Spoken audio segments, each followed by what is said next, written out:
ED ఎదుట విచారణకి హాజరయ్యారు విజయసాయిరెడ్డి. ఆయన 25 ప్రశ్నలు అడిగారట. కేవీ రావు చేసిన ఆరోపణలనే నన్ను ప్రశ్నించారు అని ఆయన బయటకు వచ్చి ప్రెస్తో చక్కగా వివరంగా చెప్పుకొచ్చారు.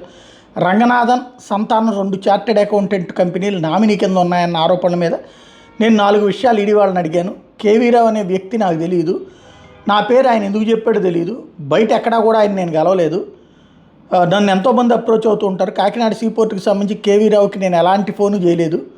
విక్రాంత్ రెడ్డిని పంపిస్తాను నేను ఎప్పుడు చెప్పలేదు, కేవీ రావు ఇచ్చిన కంప్లైంట్లు ఏవైనా వాస్తవాలు ఉన్నట్టయితే ఆయన తిరుమలకి రమ్మని నేను తిరుమలకి వెళ్తాను, వెంకటేశ్వర స్వామి సమక్షంలో నిజానిజాలు మాట్లాడుకుంటాం, స్వామివారి ముందు ఆయన ఆరోపించిన మాటలు చెప్పండి, అవే చెప్పినట్టయితే నేను దేవుడు విధించే ఏ శిక్షకైనా సిద్ధం, ఒకవేళ ఆయన ఆరోపించిన వాటిలో అన్ని వాస్తవాలు అయితే ఆయనే దేవుడు శిక్షిస్తాడు, మే నెలలో మీరు కాల్ డేటా రికార్డ్స్ తెప్పించుకుని విచారించండి, నేను కేవీ రావుకి ఫోన్ చేసినట్టు తేలితే చేసిన తప్పును నేను ఒప్పుకుంటాను, ఒకవేళ ఆయన చెప్పింది నిజమైతే ఇద్దరిని ఎదురెదురుగా కూర్చోబెట్టి విచారించండి,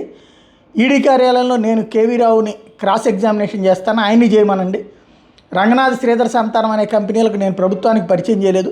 ప్రభుత్వానికి నాకు ఎట్లాంటి సంబంధం లేదు, ఆ విషయంలో నేను ఎంపీని, నాకు ప్రభుత్వంతో జరిగేవి తెలియదు, ఈడీ అధికారులు అడిగినప్పుడు నేను కూడా అదే చెప్పాను, శరత్చంద్రారెడ్డికి నాకు వ్యాపార సంబంధాలు లేవు, మా కూతురు వాళ్ళ ఇంట్లో ఇవ్వడం వల్లనే మాకు వాళ్ళకి బంధుత్వం,